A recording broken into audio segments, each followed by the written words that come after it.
રસ્તા થયા છે પાણીમાં ગરકાવ, રાહદારી અને વાહન ચાલકો મુકાયા છે મુશ્કેલીમાં. દ્રશ્યો છે વલસાડ જિલ્લાના વાપી શહેરના. સવારના જ વલસાડ જિલ્લામાં મેઘરાજાએ કરી ધમાકેદાર એન્ટ્રી. વાપી શહેરમાં 2 કલાકમાં 1.5 ઇંચ વરસાદ વરસતા પાણી થયું.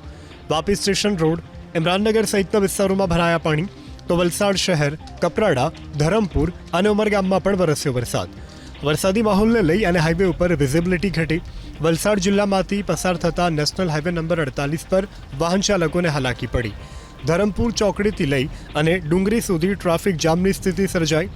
સતત વરસતા વરસાદને લઈ અને હાઈવે પણ બિસ્માર થઈ ચૂક્યો છે. રસ્તા થયા છે પાણીમાં ગરકાવ, રાહદારી અને વાહન ચાલકો મુકાયા છે મુશ્કેલીમાં. દ્રશ્યો છે વલસાડ જિલ્લાના વાપી શહેરના. સવારના જ વલસાડ જિલ્લામાં મેઘરાજાએ કરી ધમાકેદાર એન્ટ્રી. વાપી શહેરમાં 2 કલાકમાં 1.5 ઇંચ વરસાદ વરસતા પાણી થયું.